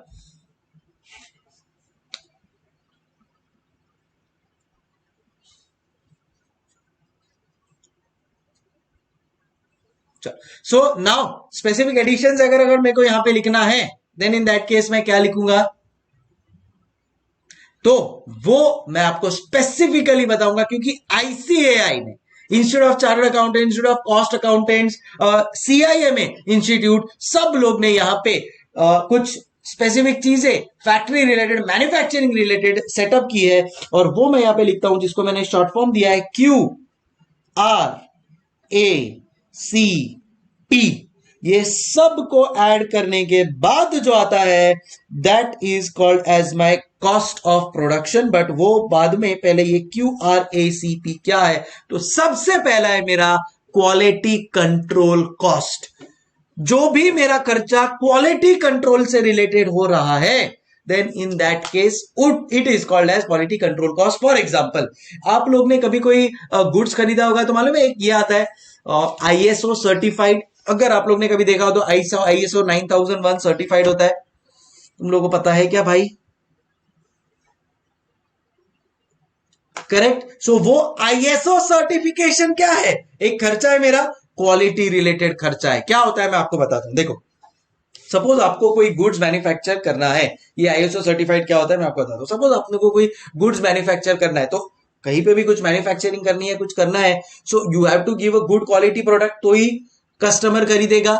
अब गवर्नमेंट ने क्या बोला है कि हम जिस फैक्ट्री को और जिस कंपनी को ISO सर्टिफाई करेंगे ना, इसका मतलब ये है कि भाई वो जो बंदा है वो अच्छे quality of raw material use कर रहा है और उसका जो प्रोडक्शन हो रहा है that is also of good quality, so you can purchase them. तो जब भी मैं कोई गुड्स खरीदने को जाता हूं, मैं देखता हूं अच्छा ये ISO सर्टिफाइड है, ओके ये ISO सर्टिफाइड को अपने को खरीद लेना चाहिए क्योंकि गुड अच्छे क्वालिटी का होगा. बट ISO सर्टिफाइड हो इसके लिए कंपनी को तो कॉस्ट इंकर करना पड़ेगा, और वो ये क्वालिटी कॉस्ट इसके लिए इंकर करता है ताकि उसके गुड्स रिटर्न ना आ जाए. भाई अगर आपने कोई गुड्स बेचा और उसका अगर क्वालिटी अच्छा नहीं है तो कस्टमर उसको रिटर्न कर देगा. अगर कस्टमर उसको रिटर्न कर देगा तो उसको वापस से आप एक नया बना के दोगे. तो सीधी सी बात है, ये सब का आपको अननेसेसरी का अनवांटेड खर्चा लगेगा. वो ना हो इसलिए आप पहले से ही क्वालिटी कंट्रोल के ऊपर खर्चा करेंगे ताकि आपके गुड्स रिटर्न ना हो. एंड वो जो खर्चा आप कर रहे हो that is called as quality control cost. तो यहां पे मैं लिख दूं क्वालिटी. आप लोग नहीं लिखेंगे, आप लोग को मैं टाइम दूंगा लिखने का. प्लीज यहां पे फोकस करेंगे. और जिसका नाम मैंने लिख दिया है क्वालिटी कंट्रोल कॉस्ट. चलो ये वाला अगर आपको चाहिए तो आप साथ में लिख सकते हो, like hallmark, quality hallmark. Correct, वैसा ही कुछ आप बोल सकते हो, कोई प्रॉब्लम नहीं है. बट हॉलमार्क बेसिकली यूज होता है इन ज्वेलरी. अब ज्वेलरी में भी क्या होता है ना, कई बार समझो आपको खाली अंदर पीतल है, पीतल मतलब ब्रॉन्ज, और ऊपर खाली आपको सोने का, सोना मतलब गोल्ड, गोल्ड का खाली अगर आपको ऊपर प्लेटिंग करके दे दिया तो आप तो गए ना, है कि नहीं. तो ऐसा ना हो, ऐसा आपके साथ धोखा ना हो, इसके लिए आप हॉलमार्क वाला ही गोल्ड लेते हो. हॉलमार्क वाला गोल्ड ये कंफर्म करता है कि हाँ भाई गोल्ड सही क्वालिटी का है. तो अगर कोई गोल्ड मैन्युफैक्चरर हॉलमार्किंग करवा रहा है, वो हॉलमार्किंग का जिसके पास वो करवा रहा है उसको कॉस्ट देना पड़ेगा, कॉल्ड एज समझ गुरु. चल सो यहां पे अपन लोग लिख लेते हैं ISO सर्टिफाइड फॉर गुड्स, या अपन लिख सकते हैं हॉलमार्किंग फॉर गोल्ड. ये सब चीजें, so that goods are not return, so that goods are not return. इधर चाहिए तो लिख सकते हैं सो दैट गुड्स. मैं बोल रहा हूं इसके लिए बोल रहा हूं मैं, मत लिखो कुछ, साथ में लिखना, अदरवाइज तुम लोग का भी सब वो वर्किंग ऊपर नीचे हो जाएगा.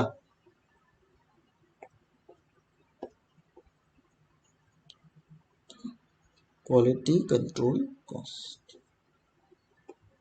सो आई होप आपको समझ में आ गया होगा. सो क्वालिटी कंट्रोल कॉस्ट जो भी आप इंकर कर रहे हैं ये एक स्पेसिफिक एडिशन है.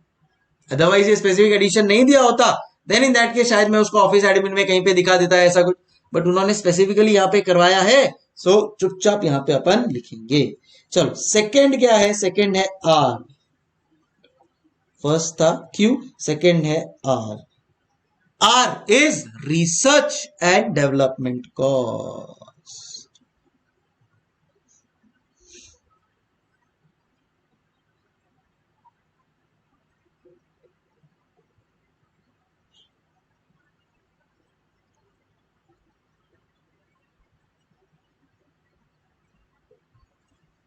चलो next is research and development cost. बताइए आप रिसर्च एंड डेवलपमेंट क्या होता है, मैं आपको बताता हूं. अभी से फॉर एग्जांपल लल्लू राम चाचा है हमारे, या अपना भी अपन लोग ने एक नया बिजनेस चालू किया था मैजिक्स मोबाइल का. आप मुझे बताइए कि अगर लल्लू राम चाचा या आप और मैं अपन जो भी प्रोडक्ट बना रहे हैं, अगर उसमें कुछ अपग्रेड नहीं करेंगे, उसमें कुछ नई चीज नहीं अपन नहीं ऐड करेंगे, तो क्या कस्टमर अपने पास से खरीदेगा? क्या अपन कंपटीशन को सस्टेन एंड सर्वाइव कर पाएंगे? क्या? The answer is absolutely no. And इसके सबसे प्राइम एग्जांपल है नोकिया। जी हाँ, नोकिया सब लोग ने नाम सुना है, मोबाइल कंपनी, फिनलैंड की मोबाइल कंपनी है। एक टाइम ऐसा था इंडिया में नोकिया का मोनोपोली था in mobile business. Almost 75 to 80% of consumers had Nokia mobile phone. And कोई भी पार्टिकुलर इंडस्ट्री का 75 to 80% शेयर होना बहुत बड़ी बात है। वैसे ही नोकिया ग्लोबल लेवल पे more than 40 to 45% share hold करता था। बट क्या आपको पता है क्या हुआ नोकिया के साथ? नोकिया ने अपने आप को स्मार्टफोन लेवल के जब फोन्स आने लगे तो अपग्रेड नहीं किया, उसके ऊपर रिसर्च एंड डेवलपमेंट नहीं किया, research and development cost incur नहीं किया, and as a result of which it was out of the market within a span of 2 to 3 years। Just imagine, एक ऐसी कंपनी जिसका इंडिया में 75% market share था, जिसका ग्लोबली 40% मार्केट शेयर था, वो 2 या 3 साल के अंदर उसका मार्केट शेयर खत्म। क्यों? क्योंकि उसने रिसर्च एंड डेवलपमेंट के ऊपर खर्चा नहीं किया। जब ये स्मार्टफोन इंडस्ट्री डेवलप होने लगा मोबाइल फोन में, एप्पल, सैमसंग और वन प्लस ये सब फ्रंट रनर्स थे, इन्होंने रिसर्च किया, डेवलप किया और अच्छे से अच्छा इनोवेटिव प्रोडक्ट बनाते गए। बट नोकिया अपना वही पुराना मॉडल लेके बैठ गया and it could not survive and grow forward. So obviously अगर आपको कुछ नया करना है, कुछ बेटर करना है, तो प्रोडक्ट में इनोवेशन लाना पड़ेगा और उसके लिए research and development cost incur करना पड़ेगा, राइट? सो इसको अपन लोग कहेंगे mobile upgradation research and development cost, mobile upgradation R&D cost. ठीक है, चलो नेक्स्ट QRA हो गया है, अब QR हो गया, अब है A। I am on vacation, A every single day। ए पे आता है एडमिन ओवरहेड्स। बाट सुनो ध्यान से, ये वो एडमिन ओवरहेड्स है which are related to production. इसका मतलब क्या मैं बताता हूं, आगे वापस एक एडमिन ऑफिस एंड एडमिन आएगा, बट ये वाला वो एडमिन ओवरहेड्स है जो फैक्ट्री के अंदर हो रहा है, प्रोडक्शन से रिलेटेड। से फॉर एग्जांपल आपको कोई मोबाइल बनाना है, देन इन दैट केस वो मोबाइल बनाने के लिए फैक्ट्री के अंदर ही मोबाइल बनने वाला है, उसके लिए जो आपने कुछ डिजाइनिंग के लिए कुछ printing and stationery cost incur किया, या डिजाइनिंग के लिए आपने कुछ स्पेसिफिक पेन्स या कुछ मंगाया, वो सब एडमिन ओवरहेड्स है। But because it is related to production, specifically यहां पे उसको अलग से ऐड किया जाएगा। सो फैक्ट्री के अंदर होने वाला कोई एडमिन ओवरहेड्स है तो वो यहां पे आ जाएगा। क्वेश्चन आपको स्पेसिफिकली बताएगा रिलेटेड टू प्रोडक्शन, तो चुपचाप यहां पे लेकर आ जाएंगे। सो अगर मेरा कोई लेबरर है, फैक्ट्री सुपरवाइजर है या फैक्ट्री का लेबरर है, उसको मैंने कोई मोबाइल दिया और उसको बोला मोबाइल पे कुछ भी काम हो तो ले लेना, और उसके मोबाइल का जो खर्चा मैंने इंकर किया वो भी आ जाएगा admin overheads related to production. Because factory के अंदर जो लेबरर था उसके मोबाइल का खर्चा है वो, ऐसे तो मोबाइल का खर्चा एडमिन में जाता है, because it is related to the factory, related to the production, यहां पे फॉल करेगा। समझेगा? गुड। यहां पे अपन लोग लिखेंगे नेक्स्ट, क्या लिखेंगे?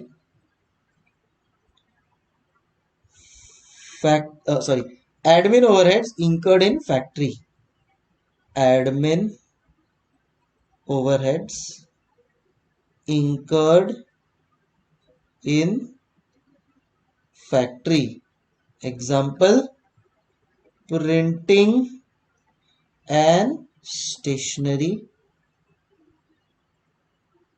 incurred in factory। ठीक है, चल नेक्स्ट AC। अब ये जो C है ना, इसको माइनस करना है, ये जो C है इसको माइनस करना है, और ये C क्या है वो अब मैं आपको बताऊंगा। ये C को माइनस करना है, तो बाकी सब क्या हो रहा है पता है आपका, बाकी यहाँ पे ऐड हो रहा है। ये फैक्ट्री कॉस्ट आया, इसमें ये ऐड हुआ, इसमें ये ऐड हुआ, इसमें ये ऐड हुआ, बट हमारा ये जो सी है जो अब मैं लिखने वाला हूं, इसको हम लेस करेंगे। This is called as credit for recoveries और स्क्रैप और बाय प्रोडक्ट्स और miscellaneous income. Credit for recoveries slash scrap slash by products slash miscellaneous income. समझे क्या? सो ये मेरा क्या होता है, याद है मैंने आपको अभी डायरेक्ट मटेरियल कंज्यूम्ड के टाइम पे एड परचेज ऑफ मटेरियल, उसके बाद एड कैरियज इनवर्ड्स, फिर मैंने कराया था less sale of scrap of raw material. तो वो scale of scrap of raw material था, मतलब प्रोडक्शन स्टार्ट होने के पहले जो भी मेरा रॉ मटेरियल खराब हुआ है वो मैं जब बेचूंगा तो वो वहां पे माइनस हो जाएगा। बट ऐसा भी तो हो सकता है, पूछो कैफा सर कैफा, अरे ऐफा भी तो हो सकता है कि मेरा रॉ मटेरियल अच्छा आया हो, उसको मैंने मशीनरी में डाल दिया, बट मशीनरी में प्रोसेस होते वक्त वो थोड़ा खराब हो गया, और जो मेरा आउटपुट आया वो जैसा डिजायर्ड आउटपुट था वो नहीं आया, खराब आउटपुट आया मेरे को। अब खराब आउटपुट मैं मार्केट में तो बेच नहीं सकता, बट बन गया है, अब उसको मैं क्या करूं, OLX पे बेच दे, तो as a scrap, as a भंगार मैं उसको बेच दूंगा, और वो जो बेचने से पैसा आएगा वो मेरा इधर credit for recovery scrap by product miscellaneous income में चले जाएगा। सर ये बाय प्रोडक्ट्स क्या होता है समझेंगे, एक पूरा चैप्टर ही है आपका, आई थिंक चैप्टर 11 या कुछ है, वो उस चैप्टर का नाम ही है जॉइंट एंड बाय प्रोडक्ट्स। तो उसका एक आइडिया आपको खाली मैं दे देता हूं, डिटेल में तो उस चैप्टर को पढ़ना ही है, but for your simple understanding अगर मुझे बताना हो कि बाय प्रोडक्ट क्या होता है तो ये होता है उसका मतलब, शुगर केन फैक्ट्री में, क्या बोला मैं, शुगर केन फैक्ट्री में, रादर शुगर फैक्ट्री में।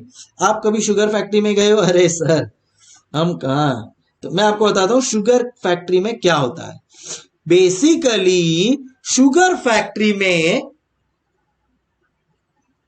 सपोज ये मशीन है, तो शुगर फैक्ट्री में ये शुगर केन देखा आप लोग ने, गन्ना गन्ना, तो ये जो शुगर केन है ना, ये जो शुगर केन है ना, इसको ये मशीनरी में प्रोसेस किया जाता है और ये प्रोसेस से शुगर बनता है। बट ये शुगर केन प्रोसेस करते करते शुगर बन गया, बट साथ में एक बाय प्रोडक्ट, मतलब अगर ये शुगर केन को प्रोसेस करना है तो बाय डिफॉल्ट एक प्रोडक्ट बन जाएगा जिसको कहते हैं मोलासिस, जिसको कहते हैं मोलासिस।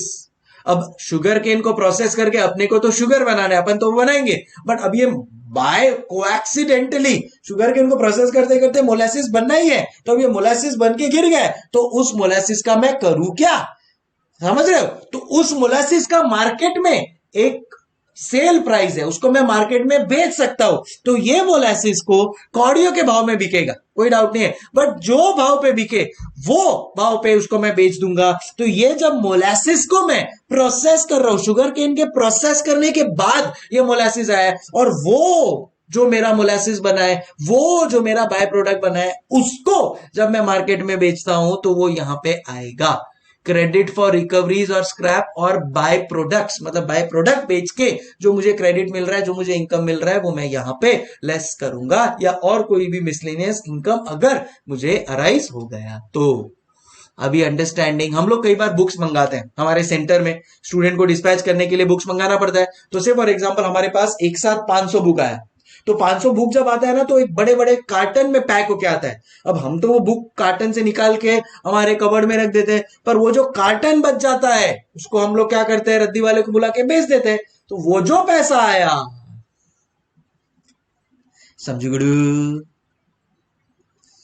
करेक्ट आसना। जैसे घी बनाते वक्त अगर बटर मिल्क मिल जाए तो वो भी आप यहां पे डाल सकते हो, वो भी बाय प्रोडक्ट हो गया, तो समझी गुरु क्या आया, यस। और लास्ट है मेरा P, and that is primary packaging cost. तो स्पेसिफिकली अगर बोल दिया है तो प्राइमरी पैकेजिंग कॉस्ट यहां पे ही आएगा।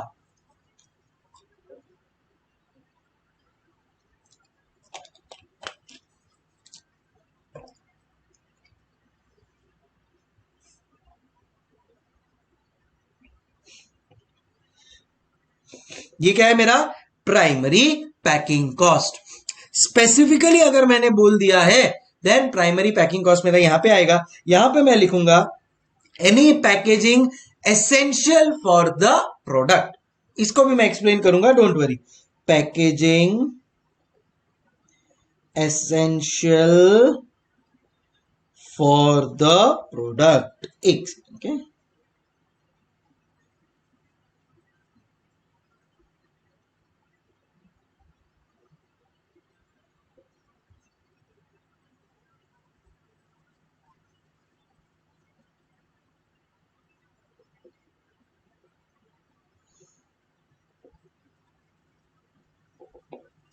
Packaging essential for the product. तो आओ यहां पे लिखते हैं अपन, दिखाता हूं मैं आपको पैकेजिंग में प्राइमरी पैकेजिंग और सेकेंडरी पैकेजिंग क्या होता है। एनी पैकेजिंग जिसके बिना वो प्रोडक्ट इनकम्प्लीट है। I will give you an example. अगर मुझे बोलना है सर प्राइमरी पैकेजिंग का डेफिनेशन क्या है, तो मैं उसको बोलूंगा any packaging without which the product is incomplete, the product is incomplete। Oh, so yes Asna ने किसने लिखा है, Anikesh Kumar, very nice example. Anikesh Kumar ने बोला है सर टूथपेस्ट का एग्जांपल ले सकते हैं। यस, सो टूथपेस्ट बनाने के लिए ये जो पैकिंग है, देखो ये टूथपेस्ट के अंदर क्या होता है, ये टूथपेस्ट के अंदर तो वो पेस्ट है, बट ये जो पैकेजिंग है ना, इसको कहते हैं प्राइमरी पैकेजिंग, क्योंकि इसके बिना ये टूथपेस्ट अधूरा है, बेच ही नहीं सकते आप मार्केट में। बट इसके बाद अब आपको जब टूथपेस्ट कोलगेट या कोई भी लेने जाओगे तो ये जो बाहर का पैकिंग होता है ना, आपको तो ये बाहर का पैकिंग करके मिलता है, ये जो पैकिंग होता है this is called as secondary packaging. तो ये जो प्राइमरी पैकेजिंग हुआ, अपन फिलहाल किसका बात कर रहे हैं, ये प्राइमरी पैकेजिंग जो हुआ, ये प्राइमरी जो पैकेजिंग हुआ, that basically is to be written here. Are we clear? तो ये जब Q R A P add C less आ जाता है तो उसको मिला के बोलते हैं अपन कॉस्ट ऑफ प्रोडक्शन। इसको मिला के अपन बोलते हैं, तो इधर मैं लिख देता हूं E plus Q plus R plus A minus C plus P, ये सब मिला के बन जाता है मेरा कॉस्ट ऑफ प्रोडक्शन, जिसको मैं नाम दूंगा एफ, जिसको मैं नाम दूंगा एफ। हे गचेच कॉपी। सो एक सेकेंड देखो, पहले अपन लोग ने सीए फाउंडेशन क्लियर किया, फिर अपन लोग ने सीए इंटरमीडिएट क्लियर किया, अब अपन लोग ने आर्टिकलशिप कंप्लीट कर लिया है, अब फाइनल लेवल पे आ रहे हैं बस। चलो आर्टिकलशिप देख रहे हो सबसे एकदम चलो फटाफट कॉपी करो, कुछ भी डाउट से लिख लो। ये कॉपी करने के बाद फिर मैं आप लोग के डाउट ले लूंगा और फिर आगे नेक्स्ट पड़ाव पे चलेंगे।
हाँ भाई, चलो सीए फाइनल, इन शॉर्ट आखिरी पड़ाव और अपना कॉस्ट शीट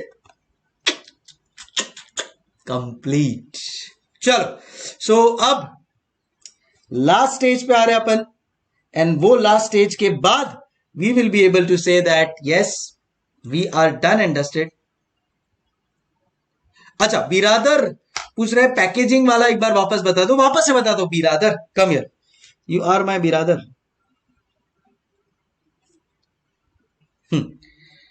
सो भाई बात कुछ ऐसा है कि पैकेजिंग अपन कर रहे हैं तो उसमें दो तरह का पैकेजिंग होता है। क्या आपके टूथपेस्ट में नमक है? सो टेल मी बिरादर, आपका जो टूथपेस्ट होता है वो ऐसे ही आपको लूज मिलता है थैली में? आपको जो टूथपेस्ट है वो लूज थैली में मिलता है या वो टूथपेस्ट को एक पैक करके मिलता है? बराबर है, पैक करके मिलता है। क्या वो पैकिंग के बिना मैं वो टूथपेस्ट सेल कर सकता हूं क्या? नहीं। So that becomes your primary packaging. और टूथपेस्ट का जो बाहर का आउटर कवर है that basically is called as your secondary packaging. आप लोग क्या आजकल के नए जमाने के बच्चे हो, जोमेटो स्विगी से ऑर्डर करने वाले बच्चे हो, तो आप लोगों को लगता है वही भाषा में बात करता हूं मैं। समझो आपने चाइनीज ऑर्डर किया 5 स्पाइस से या कोई एक चाइनीज रेस्टोरेंट से चाइनीज ऑर्डर किया, तो वो जो रेस्टोरेंट आपको फ्राइड राइस आपने ऑर्डर किया, हाँ सर मजा आ गया, ये जो फ्राइड राइस आप ऑर्डर कर रहे हो, ये फ्राइड राइस सुनिए, ये फ्राइड राइस जो पैकेजिंग में डालता है वो, उसको कहेंगे अपन प्राइमरी पैकेजिंग, उसको कहेंगे अपन प्राइमरी पैकेजिंग। बट जो जोमेटो वाला है वो इसको अलग से उसकी खुद की पैकेजिंग में करता है। वो जो जोमेटो वाले की पैकेजिंग है that will be called as secondary packaging. ए समझी गुडू एवरीबॉडी? बिरादर, आर यू क्लियर माय बिरादर?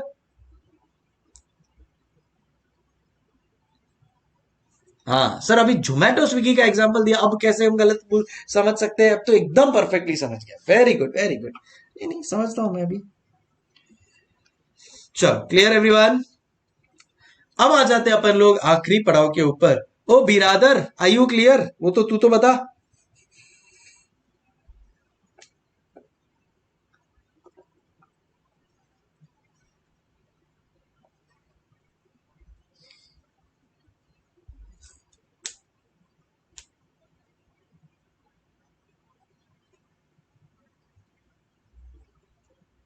एंड अब अपन लोग आ जाते हैं जी पॉइंट के ऊपर। पहले यहां पे लिख लूंगा मैं, कॉस्ट ऑफ प्रोडक्शन मेरा आ गया है। एफ पॉइंट में मेरा कॉस्ट ऑफ प्रोडक्शन आ गया है।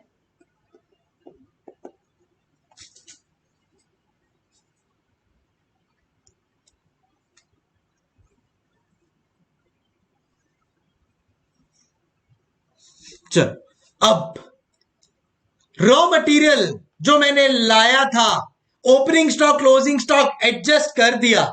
उसके बाद दूसरी चीज जो मैं लाया था which was WIP work in process, वो मैंने एडजस्ट कर दिया। अब मैं लास्ट पड़ाव पे आ चुका हूं and that is finished goods. अब मैं आखिरी पड़ाव पे आ चुका हूं and that is my finished goods. अब मैं उसको एडजस्ट करने का टाइम आ गया। बिकॉज देखो, फैक्ट्री के अंदर मेरा रॉ मटेरियल आया, मेरे फैक्ट्री ओवरहेड से उसको हम लोग ने प्रॉपरली प्रोसेस किया, ओपनिंग स्टॉक क्लोजिंग स्टॉक के भी अब हम आगे बढ़ गए, क्वालिटी कंट्रोल चेक भी हो गया है, रिसर्च डेवलप करके नया इनोवेशन भी ले आए अपन लोग, प्राइमरी पैकेजिंग भी करके रेडी रख दिया है। अब मेरा प्रोडक्ट रेडी है। प्राइमरी पैकेजिंग कर दिया मतलब अब मेरा प्रोडक्ट रेडी है। सो ये यहां तक जितना भी मेरा खर्चा हुआ है उसको कहता हूं मैं कॉस्ट ऑफ प्रोडक्शन। भाई प्रोडक्शन करने हेतु, प्रोडक्शन करने तक का मेरा जो भी कॉस्ट है वो यहां पे आ चुका है। Are we clear everybody? अरे बोलो, are we clear everybody? Yes sir. अब मेरा जो भी स्टॉक आया है उसमें मेरा फिनिश स्टॉक अगर कोई पुराना था देन इन दैट केस मैं उसको बोलूंगा भाई ऐड कर दे, क्योंकि ओपनिंग WIP जो था ना, अब वो मैंने उसके ऊपर काम किया, अब वो कंप्लीट हो चुका होगा। सो जो भी मेरा पहले opening stock of finish goods है उसको मैं यहां पे ऐड कर दूंगा, मेरा जो भी closing stock of finish goods है उसको मैं यहां पे लेस कर दूंगा, एंड ये ऐड और लेस करने के बाद जो आता है that basically is called as cost of goods sold.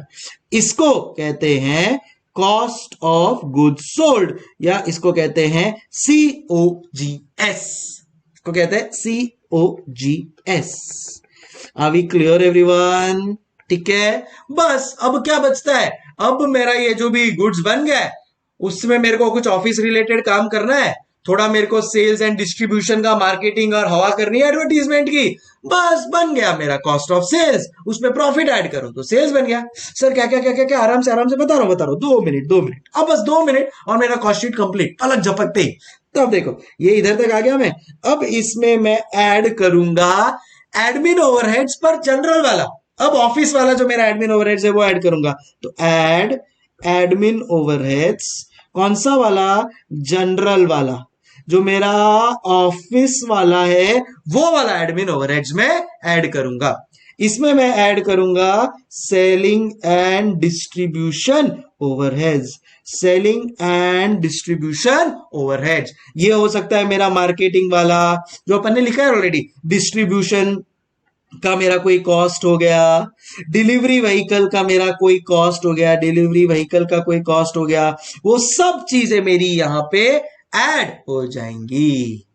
और फिर ये सब ऐड होने के बाद मैं बोल दूंगा बन जाता है मेरा कॉस्ट ऑफ सेल्स, जिसमें मैंने प्रॉफिट ऐड किया तो बन जाता है मेरा final output, and that is now ready to be sold in the market। मैंने बोला ना पलक झपकते ही। तो सबसे क्रूशियल क्या होता है, ये इंटरमीडिएट और आर्टिकलशिप क्रूशियल होता है। फाइनल तो देखो यूं निकल गया मानते हैं कि नहीं? फाइनल तो देखो यूं निकल गया। तो ऐसा सिनारियो है। तो ये एफ है, एफ में मैंने फिर बाद में ये मेरा opening stock closing stock add किया, तो इसको जी बोल देते हैं, इसको एच बोल देते हैं, ये बन जाएगा मेरा I. So cost of goods sold मेरा आई बन जाएगा कैसे? F plus G minus H. ठीक है, फिर आ जाता है मेरा एडमिन ओवरहेड्स, आई के बाद जे, सेलिंग एंड डिस्ट्रीब्यूशन के, ये हो जाएगा मेरा एल। अच्छा एल क्या है? अच्छा एल क्या है? आई प्लस जे प्लस के बन जाता है मेरा एल।